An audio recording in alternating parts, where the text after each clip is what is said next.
Party రాష్ట్ర కార్యదర్శి సభ్యులు కంటే లేఖనాథన్ గారు,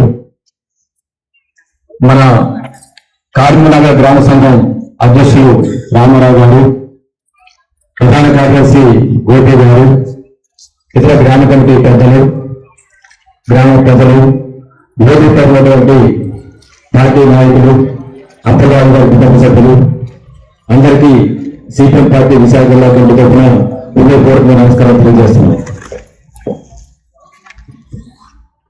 అప్పగారు గారి సంస్మరణ సభని ఈ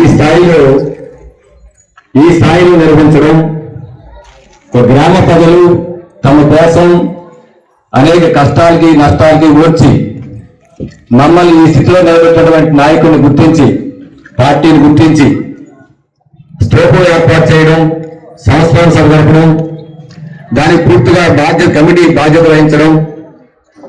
ఇక్కడ మన పైన కూర్చున్నట్టు వాళ్ళు రామారావు గారు, గోపి గారు కనిపిస్తారు, కానీ ముందున అనేక మంది గ్రామ పెద్దలు ఉన్నారు, రకరకాల బాధ్యతలు ఉన్నారు. కుర్చీలు కొంతమంది చేస్తున్నారు, నీరు కొంతమంది ఏర్పాటు చేశారు, మధ్య కొంతమంది ఏర్పాటు చేశారు, స్నాక్స్ కొంతమంది ఏర్పాటు చేశారు. ఇలా ప్రతి ఒక్కరూ రకరకాల బాధ్యతలు తీసుకొని గత 4 రోజులుగా ఈ కృషిలో ఉన్నారు. గ్రామ ప్రజలు కూడా ఈ కమిటీకి సహకరించి అప్పలరాజు గారి సంస్మరణ సభని ఘనంగా నిర్వహించాలని గ్రామ ప్రజలు కూడా అవగాహన ఇచ్చారు. ఫలితంగా అత్యంత ఉత్సాహంగా ఈ గాంధీనగర్ లో కూడా పాటలు వేసేదానిలోని ఆయన కీలకమైన పాత్ర. అదే కాదు, అప్పనరస కాలనీ ఉంది, ఇక్కడే ఆంజనేయ నగర్ కాలనీ ఉంది. ఎక్కడ చూసినా ఆ రోజు సిపిఎం పార్టీ భూ పోరాటంలో కీలకమైన పాత్ర నిర్వహించింది. ఆ పాత్రకి నాయకత్వం వహించిన వాడు ఎవరైనా ఉన్నారంటే అప్పలరాజు అనేది మనందరూ తెలుసు. ఈరోజు దాదాపు 2000-3000 ఇల్లు ఇక్కడ వేశారు. ఈరోజు అమ్ముకోవచ్చు, లేకపోతే కొనుక్కోవచ్చు, రకరకాలు చేయొచ్చు. ఆ రోజు మీ అందరికి ఇల్లు ఇచ్చిన రోజులో అప్పలరాజు అనే వాళ్ళకి ఇల్లు లేదు. ఆ రోజు ఇక్కడ కూడా వేసుకోమని చెప్తే ఆ రోజు వేసుకోలే. ఎందుకంటే కమ్యూనిస్టులు అనే వాళ్ళు ఎవరైతే పూర్తికాలం కార్యకర్తలు ఉంటారో వేసుకోవడానికి కూడా పర్మిషన్లు అడగాల్సిన పరిస్థితి వచ్చినప్పుడు అక్కడ కొండ మీద చిన్న పార్క్ ఉంటే అక్కడ వేసిన సందర్భం ఉంది. సమగ్ర కృషి సందర్భంగా ఒక చిన్న దొరికింది. ఇప్పుడు ఆ ఇల్లు కట్టుకోవడం అనేది జరిగింది. కాబట్టి ఇట్లాంటి ఒక అననుకూల పరిస్థితిలో ఒక ఎర్ర జెండాన్ని తీసుకొచ్చే దానిలో, ఒక కీలకమైన పాత్ర నిర్వహించే దానిలో మన అప్పలరాజు చాలా కీలకమైన మనిషి. అందులో మన వెంకటరెడ్డి గారు, అట్లాగే అనంతలక్ష్మి గారు, లేదు రమణి గారు, వెంకట్రావు గారు, వీళ్ళంతా ఒక టీముగా ఇక్కడ చాలా మంది ఉన్నారు. వాళ్ళ పేర్లని మనం చెప్పొచ్చు. ఇక్కడ గుర్రంపాలెం ఉంది. గుర్రంపాలెంలో కాంగ్రెస్ వాళ్ళు భూములు ఆక్రమించారు, తెలుగుదేశం వాళ్ళు ఆక్రమించారు. ఆ గుర్రంపాలెం వాళ్ళకి ఏమి నష్టపరిహారం రాదని చెప్తే అక్కడ నష్టపరిహారం వస్తుందని చెప్పి ఆయన వెళ్ళి గొడవ చేస్తే దాదాపు 20 రోజులు జైల్లో ఉన్నాం. రమణి గారు, నేను, అప్పలరాజు. అది పనికిమాలిన భూములు ఏం రావని అనుకున్నారు. దాదాపు ఎకరాకి 20 లక్షల రూపాయలు అందించిన ఘనత అప్పలరాజు అనేది మనం స్పష్టంగా చెప్పొచ్చు. అందుగురించి ఆయనతో 89 నుండి దాదాపు నేను రిలీవ్ అయి 2010 వరకు ఈ ప్రాంతాలన్నింటిలో తిరిగి ఆ రకంగా ప్రజల్ని ఇక్కడే మనందరూ చూసుకుంటాం. ఉప్రకోల్ని అక్కడికి ఎవరు వెళ్ళేవాళ్ళు కాదు, రోడ్లు వేసిన సందర్భం లేదు. మొట్టమొదటి ఇక్కడ రోడ్లు వేయాలి, వాళ్ళకి ఇల్లు శుభ్రంగా నిర్మించాలని ఎంఆర్ఓతో పోట్లాడి, ఆర్డీఓతో పోట్లాడి అక్కడ రోడ్లు వేసిన సందర్భాలు ఉన్నాయి. కాబట్టి ఇక్కడ ఎవరు వచ్చినా మొట్టమొదటి మీ అందరూ తెలిసి ఉంటుంది, మంచోళ్ళకి ఎప్పుడు కేసులు పెడతారు. అప్పలరాజుకి రౌడీ షీటర్ కూడా ఓపెన్ చేశారు. రౌడీ షీటర్ ఓపెన్ చేయడం కాదు, ఏ ఎంఆర్ఓ వచ్చినా, ఏ ఎస్ఐ వచ్చినా, లేదు ఏ ఎస్పీ వచ్చినా, సిఐ వచ్చినా, లేదు కమిషనర్ వచ్చినా రౌడీ షీటర్లు అందరినీ పిలిచే దానిలో అప్పలరాజు కూడా ఉండేవాడు. ఎందుకు పెట్టారని సిపిఎం పార్టీ గట్టిగా పోట్లాడింది. ప్రజల కోసం పోట్లాడేవాడికి రౌడీ షీట్లు పెడితే సరైనది కాదని చెప్పి ఆ రోజు కమిషనర్ చెప్తే కమిషనర్ ఆశ్చర్యపోయాడు. ప్రజా పోరాటాలు చేసేవాళ్ళు వీళ్ళకి ఎందుకు పెట్టారండి? ఇక్కడ గోవింద్ సిఐ ఒక ఆయన ఉండేవాడు, కక్షపూరితంగా పెడితే సిపిఎం పార్టీ పోరాటం చేసి రౌడీ షీట్లను కూడా పక్క పెట్టిన సందర్భంలో అసెంబ్లీలో చర్చించారు. దీనికోసం ఆ రోజున సిపిఎం పార్టీ ఎమ్మెల్యేలు ఎవరైతే ఉన్నారో ఈయన పెట్టడం ఏంటి, ప్రజలు తరఫున పోట్లాడేవాళ్ళని. అదే కాదు, ఎంఆర్ఓ ఆఫీస్ దగ్గర మీ అందరూ చూసే ఉంటారు. ఆ ఎంఆర్ఓ ఆఫీసులో గంగిరెద్దులు కాలనీ ఉండేది, పాములు ఆడించే వాళ్ళు ఉండేవాళ్ళు. ఎప్పుడైనా వస్తే వాళ్ళకి ఏదైనా సమస్య వస్తే మొట్టమొదటి ఎవరి దగ్గరికి వెళ్ళారంటే వీళ్ళ దగ్గరికి. ఎందుకంటే ఈయనైతేనే మాకు సాయం చేస్తారు బాబు అనే పరిస్థితి ఉండేది. కాబట్టి ఒక అననుకూలమైన రాజకీయాలు ఇక్కడ పెందుర్తిలో ఉన్న ఒకవైపున కాంగ్రెస్, ఒకవైపున తెలుగుదేశం ఇట్లాంటి ఉన్న ఈ ప్రాంతం అభివృద్ధిలో అప్పలరాజు గారు చాలా కీలకమైన పాత్ర నిర్వహించారు. అప్పలరాజు ఒక మాటలో చెప్పాలంటే అందరూ రాష్ట్ర నాయకులు లోకనాథం గారు, జిల్లా కార్యదర్శి జగ్గనాయుడు గారు, అలాగే మన జిల్లా నాయకులు రమణి గారు, వేదిక మీద ఉన్న వారి కుటుంబ సభ్యులు విజయలక్ష్మి గారు, వారి సతీమణి, కుమార్తె నాగమణి, కుమారుడు మహేష్, వారి కుటుంబ సభ్యులు, అలాగే ఇక్కడ చాలా మంది పుడుతూ ఉంటారు, గెడుతూ ఉంటారు. కర్మ అయిపోయిన తర్వాత ఎవరి పనులు చేసుకుంటారు, అందరూ మర్చిపోతూ ఉంటారు. తర్వాత కుటుంబ సభ్యులు కూడా పెద్ద గుర్తు ఉండరు. కానీ అప్పలరాజు లాంటి కొద్ది మంది మాత్రమే ప్రజల హృదయాల్లో శాశ్వతంగా ఉంటారు. ఇక్కడ వారం రోజులు కూడా తిరగక ముందే ఆయన స్మృతి చిహ్నంగా ఒక స్తూపం కట్టి ఈరోజు మనం ఆవిష్కరించుకున్నామంటేనే శాశ్వతంగా ఆయన జ్ఞాపకం ఈ కాలనీలో, ఈ కార్మిక్ నగర్ లో ఉండాలి అని ప్రజలు భావించబట్టే ఇంత త్వరగా ఇది పూర్తయింది. అందువల్ల ఆ స్తూపం రూపంలో అప్పలరాజు గారు ప్రజల హృదయాల్లో స్థిరస్థాయిగా నిలిచి ఉంటారు. ఆయన వయసు 60 సంవత్సరాలు చనిపోయినాటికి, అంతే కదా. అది చనిపోయే వయసు కాదు. సడన్ గా అంతకుముందే 1-2 సార్లు గుండె హార్ట్ అటాక్ వచ్చి స్టంట్ కూడా వేసిన తర్వాత మూడోసారి ఆయన సొంత గ్రామంలో, వారి కుటుంబ సభ్యులు అంటున్నారు, ఆయన సొంత గ్రామం మీద ఎక్కడైనా మమకారం, మాత్రం అవకాశం వచ్చినా సొంత ఊరు పోయి అందరూ కనపడి రావాలని. అంటే ఆఖరి శ్వాస ఎక్కడైతే పుట్టాడో అక్కడే ఆఖరి శ్వాస కూడా ఆ ప్రజల మధ్య వదిలాడు. కానీ అక్కడెక్కడో పుట్టి రాజాం దగ్గర ఇక్కడ విశాఖపట్నం లాంటి మహానగరంలోకి వచ్చి ఈ పెందుర్తి నియోజకవర్గంలో ఈ చెరువు గుంటల్లో మెట్టల్లో ప్రజలకు ఇక్కడ ఉండటానికి నివాసం లేక ఎక్కడెక్కడి నుంచో పొట్ట చేత పట్టుకొని ఉపాధి కోసం వెతుక్కుంటూ ఏ రోజుకు ఆ రోజు భృతి జీవనం సాగిస్తున్నటువంటి పేదవాళ్ల కోసం సిపిఎం పార్టీలో చేరి ఎర్రజెండా పట్టుకొని ఇక్కడ ఇళ్లు వేయించి వాళ్ళకి పట్టాలు సాధించి కనీస సౌకర్యాలు వచ్చిందాకా ప్రతి ఒక్క సమస్య పట్ల మొదటి నుంచి చివరి దాకా వెన్నంటి ఉండి వాటిని సాధించడంలో అప్పలరాజు గారి నాయకత్వం ఇక్కడ సఫలీకృతమైంది. ఆయనకి సిపిఎం రాష్ట్ర కమిటీ తరఫున నేను హృదయపూర్వకమైన శ్రద్ధాంజలి ఘటిస్తున్నాను. ప్రజల సమస్యల్ని అర్థం చేసుకోవట్లోను, ప్రజలను సమీకరించడంలోను, ప్రజా ఉద్యమం నడపడంలోను, వాళ్ళకి విశ్వాసం కల్పించడంలో ఏదైనా సమస్య అప్పలరాజు గారి దగ్గరికి వెళితే అది పరిష్కారం చేస్తారు, దానికి మార్గం చూపుతారని ఒక విశ్వాసం కల్పించడంలో ఆయన దిట్ట. నాకు మన లోకనాథంతో ఉన్నంత, ఎందుకంటే ఆయన ఇక్కడే నగర కార్యదర్శిగా ఉన్నారు, జగ్గునాయుడు, జగన్ వీళ్ళందరికీ బాగా పరిచయం, రమణి వీళ్ళందరూ కలిసి, వెంకట్రావు అందరూ టీముగా పనిచేశారు. కానీ నేను అప్పుడప్పుడు ఇక్కడ ఏదైనా కార్యక్రమాలకు వస్తున్నప్పుడు ఆ సందర్భంలో ఆయన కలిసిన సందర్భంలో, కొన్ని చర్చల సందర్భంలో ఈ ప్రజలతో ఆయనకున్నటువంటి అనుబంధం ఎలాంటిదో నాకు అర్థమైంది. నేను ఇక్కడ ఈ జిల్లా మహాసభ సందర్భంగా కూడా ఈ కాలనీకి వచ్చాను. ఇక్కడ వేరే పక్కన కార్మిక్ నగర్ పక్కనే కొంతమంది ఇళ్ళు వేసుకుంటే వాళ్ళు ఆ ఇల్లు తొలగించడానికి కొంతమంది స్వార్థపరులు ప్రయత్నం చేస్తుంటే దాన్ని నిలబెట్టుకోవడానికి వాళ్ళు చేస్తున్నటువంటి పోరాటం. ఈరోజు పట్టణాల్లో ఇళ్ల స్థలాలు అనేది చాలా పెద్ద సమస్య. గజం స్థలం సాధించుకోవటానికి ఎక్కడ లేనటువంటి పోరాటం. ఈరోజు గద్దల్లాగా లేదా బారోల్లాగా పెద్ద బారోల్లాగా వచ్చి ఈరోజు భూముల్ని తన్నుకుపోతా ఉన్నారు. ఇది ఎవరు సృష్టించింది కాదు, లేకపోతే తుంచుకొని పోవటానికి సాధ్యమయ్యేది కాదు. కానీ ఈరోజు పట్టణాల్లో భూములన్నీ కూడా పెద్ద కార్పొరేట్ కంపెనీలకి ప్రభుత్వం హారతి కర్పూరం లాగా పళ్ళెంలో పెట్టి సమర్పించుకుంటా ఉంది. వాడు పరిశ్రమ పెడతాడో లేదో తెలియదు, ఉద్యోగాలు ఇస్తాడో లేదో తెలియదు, వచ్చి అడగటమే ఆలస్యం. 50 ఎకరాలు 100 ఎకరాలు ఎంత విలువైనటువంటి భూమి. విశాఖపట్నంలో ఒక సెంటు భూమి అంటే కొన్ని కోట్ల రూపాయలు ఉంటుంది. అంత విలువైనటువంటి భూమిని పేదవాళ్ళు ఇక్కడ ఉండకూడదు. మీ ఇళ్ళు ఉంటే అందాలు చెడిపోతున్నాయి, మురికి వాడలు తయారవుతున్నాయి. ఇక్కడ అందమైన నగరం తయారు కావాలి. పెద్ద కార్పొరేట్ కంపెనీలు ప్రపంచవ్యాప్తంగా ఉన్న వాళ్ళు వచ్చి పెట్టుబడులు పెట్టి ఇక్కడ అభివృద్ధి చేస్తారు. మీరు వెళ్ళిపోయిన ఎక్కడికన్నా దూరంగా, వాళ్ళ ఊరికి దూరంగా. అంటే ఒక కొత్త రకమైనటువంటి అంతరాంతరం, ఒక కొత్త రకమైన వివక్షత, పేద ధనిక విభజన. పేదవాళ్ళు ఎవరు కూడా నగరం మధ్యలో నడుగులో ఉండటానికి లేదు.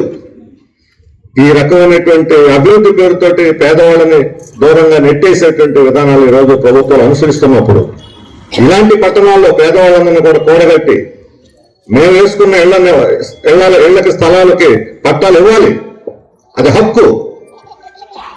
ఇంతకు ముందు చాలా మంది ఐఏఎస్ వాళ్ళు 30-40 ఏళ్ల క్రితం ఆ రోజు ప్రభుత్వాలు పోరాడినప్పుడు భూముల కోసం పోరాడినప్పుడు 1970లో పెద్ద ఎత్తున దేశవ్యాప్తంగా భూ పోరాటాలు జరిగాయి.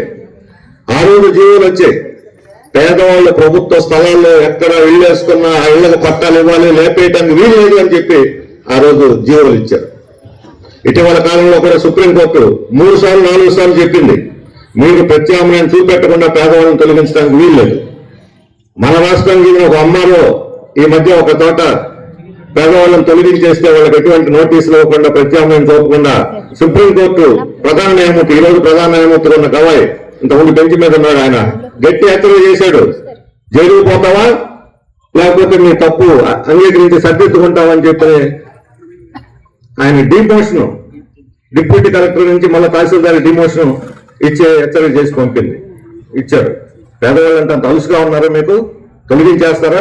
మీ ప్రతాపం వాళ్ళ మీదన భూ మాఫియాలను వదిలిపెట్టి, స్వార్థపరులను వదిలిపెట్టి, దురాక్రమణదారులను వదిలిపెట్టి పేదవాళ్ళ మీద మీ ప్రతాపం చూపిస్తారని సుప్రీంకోర్టు వార్తలు పెట్టింది. అధికారులు, రాజకీయ నాయకులు అండ లేకుండా, మంత్రులు ఎమ్మెల్యేలు చెప్పకుండా, లేకపోతే లంచగొండి అధికారులు స్వార్థంతో ఇలాంటి పనులు చేస్తూ ఉంటారు. వాళ్ళ రాజకీయ అండతోటి చేస్తూ ఉంటారు.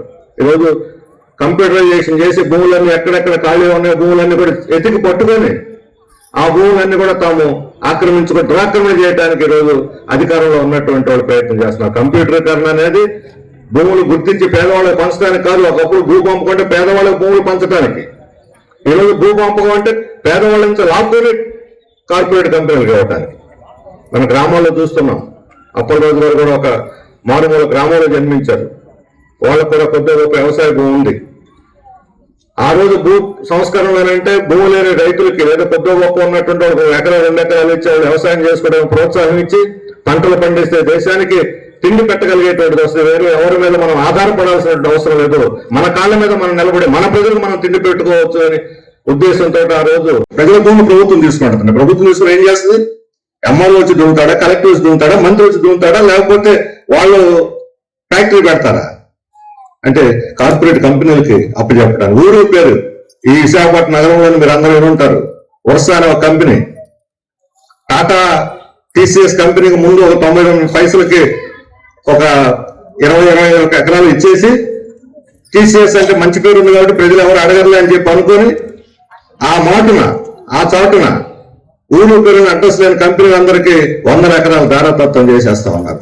ఈ వర్ష కంపెనీ ఏంటో తెలియదు, మనకి వాళ్ళకున్న అనుభవం ఏంటో తెలియదు. ప్రభుత్వం మాట్లాడదు. రాష్ట్రం అంతా విమర్శలు వెల్లువెత్తితే 10 రోజుల తర్వాత నోటు తెచ్చేది మేము ఉచితంగా ఇవ్వటం లేదు, కోటికి ఇస్తున్నాం, 50 లక్షలకి ఇస్తున్నాం అని చెప్పి ఆ రకంగా ఒక ప్రకటన చేసి, అది కూడా ప్రభుత్వం చేయాల, వాళ్ళ పార్టీ తరఫున చేసి ప్రభుత్వం ఇప్పటికి కూడా మాట్లాడటం దాని గురించి. ఇలాంటి వాళ్ళు అందరికీ తెలియకుండానే జీవోలు ఇచ్చేస్తా ఉన్నారు. నేను అడుగుతున్నాను, ఈ రాష్ట్రంలో దాదాపు 2 లక్షల ఎకరాలు ఏపీఐఏసీ వాళ్ళు సేకరించారు. పరిశ్రమలు పెడతాం, అభివృద్ధి చేస్తాం, ఉద్యోగాలు ఇస్తామని. ఎన్ని చోట్ల ఉద్యోగాలు పెట్టారు. ఏపీఐఏసీని ప్రకటించింది 1,00,000 ఎకరాలు మేము కంపెనీలకు ఇచ్చాం, ఇంకా 44,000 ఎకరాలు అసలు ఎవరికి కేటాయించుకునే ఖాళీగా ఉన్నాయి.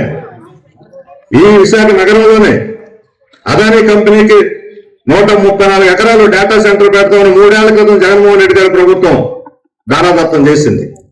అదానీ అంటే ప్రపంచంలో కుబేరుడు, అత్యంత కుబేరులైన వాళ్ళు ఒకళ్ళు. మోడీ వచ్చిన తర్వాత అమాంతంగా పెరిగిపోయి ఆకాశానికి. అంతకుముందు ఎవరో కూడా తెలియదు, ఆయన ఊరి పేరు కూడా తెలియదు జనానికి. వీళ్ళు టాటాని, బిర్లాని, అంబానీ అందరిని దాటి తొక్కుంటూ పెద్ద కూడా తొక్కుంటూ అనగదొక్కుతూ పైకి దిగిపోయాడు ప్రభుత్వం ఉపయోగించుకొని. ఆయనకి 134 ఎకరాలు డేటా సెంటర్ పెడతామని ఇస్తే ఈ రోజుకి అక్కడ కనీసం పునాది కూడా తవ్వలేదు. డబ్బులు లేవా ఆయనకి? మరి ఎందుకని ప్రారంభించలేదు పని? ఎందుకు ఉద్యోగాలు ఇవ్వలేదు? విశాఖపట్నంలో చదువుకున్న వాళ్ళందరూ పిల్లవాళ్ళు, పెద్దవాళ్ళు ఉద్యోగాలు వస్తాయేమో మా పిల్లలకి, ఇక్కడ పరిశ్రమలు పెడితే ఎదురు చూస్తున్నారు. పోతే పోయిన గోలు వాడు పరిశ్రమ పెట్టాడు, మనకు ఉద్యోగాలు ఇస్తే చాలని, ఐటీ సెంటర్ అవుతుంది, ఐటీ రాజధాని అవుతుంది విశాఖపట్నం అని చెప్పి అనుకున్నారు. ఏది ఐటీ? వర్ష కంపెనీ లాంటి భూమి దారాదత్తం చేయటానిక, లేదా అదానికి దారాదత్తం చేయటానిక? మన పక్కనే ఉన్నటువంటి అల్లూరు సీతారామరాజు జిల్లాలో అమాయకులైన గిరిజనులందరినీ కూడా నోరు మూయించి బలవంతంగా గ్రామ సభలు కూడా పెట్టకుండా 100,000 ఎకరాలని హైడ్రో ఎలక్ట్రికల్ ప్రాజెక్టు పేరుతో ధారాదత్తం చేసేస్తా ఉన్నారు. పెద్ద హైవే వేసేసారు. మన విశాఖపట్నం మద్రాసు ఉన్న హైవే కన్నా కూడా పెద్ద హైవే. ఆ అడవి మీదుగా విజయనగరం నుంచి రాజమండ్రి వరకు మీరు ఎవరైనా చూసారు లేదో నాకు తెలియదు. అంత పెద్ద హైవే అవసరం ఉంది అక్కడ. ఎందుకు వేస్తున్నారు? అటవీ సంపదని, మైనింగ్ ని, బాక్సైట్ ని మొత్తం కూడా తరలించుకోవటానికి. ఇక్కడ అనంతపురం మండలంలోనే అక్కడ ఉన్నటువంటి గిరిజన గ్రామాల్లో కొండలతో వేస్తున్నారు మైనింగ్ కోసం. క్వాడ్జీ అనేటువంటి మైనింగ్ ఉన్నది. దాన్ని ఎగుమతి చేసి ఆ కోట్లు కూడా సంపాదించవచ్చు. మనం మొన్న చూస్తుంటారు పేపర్లో గాలి జనార్దన్ రెడ్డి ఒక మహానుభావుడు అక్కడ మన అనంతపురం జిల్లా. ఈ నిర్బంధం, ఈ నిరంకుశం 40 ఏళ్ళలో ఏ రోజు లేదు విశాఖ ఉక్కు ఫ్యాక్టరీలో. ఈ రోజు కార్మికులందరినీ వేధించి వాళ్ళని దౌర్జన్యం చేసి వాళ్ళు బలవంతంగా బయట గెంటేసి ఫ్యాక్టరీని మూసేయాలని చూస్తున్నారు. ఎవరైతే దీనికి కాపలాదారుగా ఉండి పోరాడి ప్రైవేటీకరణ జరగకుండా ఆపుతున్నారో, ఈ రాష్ట్ర 5 కోట్ల మంది ప్రజల తరఫున నిలబడి పోరాడుతున్నారో ఆ కార్మికులు ఉసురు తీయటానికి ఈ రోజు నడుం కట్టింది కేంద్ర ప్రభుత్వం. ఇదైనా విశాఖని ఈ ఫ్యాక్టరీ మూసేసి అభివృద్ధి చేస్తారా?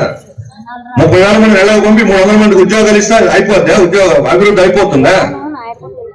అందువల్ల మొత్తం విశాఖ లాంటి మహానగరాల్లో విలువైనటువంటి భూములన్నీ కాకులు గద్దలకి ఇష్టానుసారంగా పంపకం చేసి భూ మాఫియాలను పెంచి పోషించడానికే ఈ రోజు ఈ ప్రభుత్వం నడుం కడితే, అలాంటి భూ మాఫియాలని అరికట్టి పేదవాళ్ళని హక్కు భూమి మీద అని చెప్పని పోరాటాలు నడిపినటువంటి ఎర్ర జెండా దాని సారథ్యంలో ఉన్నటువంటి అప్పలరాజు లాంటి వాళ్ళు ప్రజల తరపు నిలబడి ఉన్నారు.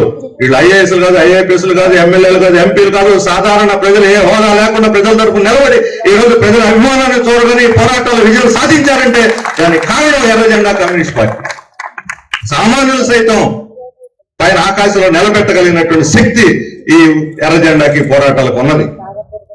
అందువల్ల పదవులు హోదాలు ఉంటేనే కాదు ప్రజలు గుర్తించేది. అవి గాలి పడగలు ప్రజల హృదయాలు చిరస్థాయిగా ఉండాలి. ఆ పోరాటాలు ఈ ఎర్రజెండా మాది అనుకుని ఇక్కడ ఉండేటువంటి ప్రజలు కూడా ఈ ఎర్రజెండా తరఫున నిలబడాల్సినటువంటి అవసరం ఉంది. ఎందుకంటే ఈ రోజు ఎన్ని ప్రలోభాలు మన చుట్టూ, ఎన్నో రకాల ఆకర్షణీయమైన ఎన్నికలు వస్తే డబ్బులు ఇస్తామనేవాళ్ళు, లేదా భోజనాలు పెడతామనేవాళ్ళు, వాహనాలు పెడతామనేవాళ్ళు, ఉద్యోగాలు ఇస్తామని నమ్మబలికేవాళ్ళు, దొంగ వాగ్దానాలు చేసేవాళ్ళు, సంక్షేమ పథకాలు కోట్లు మీకు వదిలిస్తున్నాం అని చెప్పి వాగ్దానం. ఎన్నికలప్పుడు కాళ్ళు గడ్డాలు అన్ని పట్టుకుంటారు. ఎన్నికలు అయిపోయి కాళ్ళు పీకి కింద పడేస్తారు. మనకు కనపడుతూనే ఉంది, తిట్టుకుంటూనే ఉంటాం, మళ్ళీ ఎవరున్నారు గతి లేదు అనుకుంటుంటాం. ఉంది మనకు ప్రత్యామ్నాయం. ఈ పార్టీలను చూసాం. ఏ ఎర్ర జెండానైతే అప్పలరాజు నమ్ముకుని జీవితాంతం పోరాడి ఈ రోజు మన అందరి హృదయాలు నిల్చున్నాడో ఆ ఎర్ర జెండానే ప్రత్యామ్నాయం రాబోయే రోజుల్లో అని చెప్పదు. 30 ఏళ్ల క్రితం సోవియట్ యూనియన్ ఎర్ర జెండా రోజు సోషలిజం ఉంది. ఈ రోజున్న కొత్త తరానికి యువకులు తెలియకపోవచ్చు. ఇప్పుడు రష్యా అంటున్నాం దాన్ని. ఆ రోజు సోవియట్ యూనియన్ అంటే ఒక కళ. నెహ్రూ లాంటి వాళ్ళు, సుభాష్ చంద్రబోస్, భగత్ సింగ్, రవీంద్రనాథ్ ఠాగూర్ వీళ్ళందరూ మెచ్చుకున్నటువంటి సమాజం అది. అక్కడ నిరుద్యోగం లేదు, పేదరికం లేదు, ఆడవాళ్ళ మీద అత్యాచారాలు లేవు, అందరికి చదువు గ్యారంటీ. నేను ఎంతవరకు చదువుకుంటే అంతవరకు కాలేజీ నుంచి బయటకు రావడంతో 6 నెలల లోపల ఉద్యోగం గ్యారంటీ. ఎంప్లాయ్మెంట్ ఎక్స్చేంజ్ అన్ని 17 సంవత్సరాల్లో 1934 నాటికి మొత్తం మూసిపేశారు. ప్రతి ఒక్కరికి ఉద్యోగం గ్యారంటీ, దున్నుకున్నవాడికి భూమి గ్యారంటీ, పనిచేసేవాడు వేతనం గ్యారంటీ. అటువంటి ఒక స్వర్గ తుల్యమైనటువంటి సమాజం సోషలిస్ట్ సమాజం. అమెరికా వాళ్ళు ఇతర పెట్టుబడిదారులు కన్నెర చేసి కొట్టులు చేసి దాన్ని కూల్చేశారు. కూల్చేసి ఇప్పుడు కమ్యూనిజం లేదు, ఎర్రజెండా లేదు, అంతా అయిపోయింది, దీని పని అయిపోయింది, వీళ్ళు భూస్థాపితం అయిపోయారు, పాతాళంలో తొక్కేసామని చెప్పారు అమెరికా వాళ్ళు. ఏ కమ్యూనిజాన్ని పాతాళంలో తొక్కానని చెప్పి అమెరికా ప్రకటించిందో అదే అమెరికా ఈరోజు తనకు ప్రథమ శత్రువు ఎవరంటే ఈ కమ్యూనిస్టులే అని చెప్పి ప్రకటించుకోవాల్సిన దుస్థితి ట్రంప్కి వచ్చింది. ఎవరు ఈరోజు ట్రంప్ చెబుతున్నాడు మాకు ప్రథమ శత్రువు కమ్యూనిజమే, ఏ కమ్యూనిస్ట్ పార్టీ మా దేశంలో రానివ్వం, మేము అన్ని దేశాలని యుద్ధం ప్రకటించారు. ఈ మధ్య ఈ టారిఫ్ అని చెప్పిన ఎగుమతుల మీద ఇష్టానుసారం పన్నులు వేశాడు.